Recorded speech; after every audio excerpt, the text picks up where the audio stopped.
ఈరోజు ఈ క్రిస్మస్ వర్తమానం ప్రపంచం అంతా అందుబాటులోకి రావాలంటే చావుకి తెగించేటువంటి వ్యక్తులు కావాలి.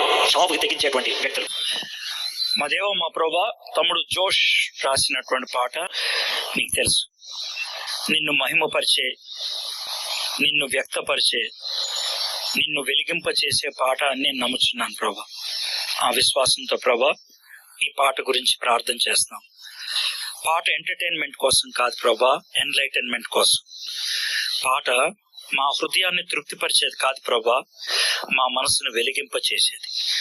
ఆ విధంగా ఇది ఉంటుందని మేము ఆశిస్తున్నాం ప్రభా. దీవించండి, అనేక మందికి వెలుగునిచ్చేదిగా ఈ పాటను చేయండి. ఈ నామములో ప్రార్థన చేయించున్నాం తండ్రి, ఆమేన్.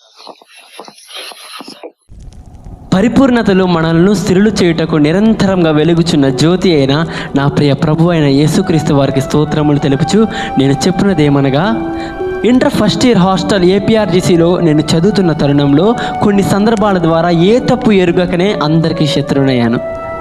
ఆ సమయంలో నన్ను ఒక చీడ పురుగుడు చూసినట్టు చూసేవారు. నాతో మాట్లాడడానికి అసహించుకునేవారు. అక్కడ ఒంటరినే మిగిలాను. ఆ సమయంలో ఒకరోజు భోజనం చేయడానికి కూర్చొని ప్రార్థన చేయుచుండగా ఆ ప్రార్థన ఆగక కన్నీటి ప్రార్థనగా మారి ఆ దుఃఖంలో నుండి దేవాది దేవుడు నన్ను తాకగా దూరంగా ఒక సిలువ కనబడింది. అప్పుడు అప్రయత్నంగా నా పెదవుల నుంచి వచ్చిన మాటలే ఈ పాటగా మారి మీ ముందుంచబడింది. అప్పటి నుంచి ఈ పాట నన్ను లోకం ఎంత వెనుకకు లాగడానికి చూసినా, ఎంత ఆకర్షించినా దేవుల్లో ధైర్యంగా నిలిచి ఉండుటకు తోడ్పడింది. అటు విధంగానే మీకు కూడా ఈ పాట ఉండాలని సదుద్దేశంతో దీనిని మీ ముందు ఉంచడం జరిగింది. అంతయు దేవుని మహిమే. దేవుని నామానికే మహిమ కలుగును గాక. ఆమేన్.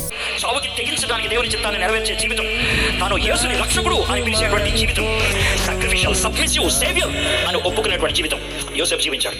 What about you? ఇంతయు మారిపోయెను యేసయ్యా, నా మార్పు నేను చూడగా ఎంత హాయా,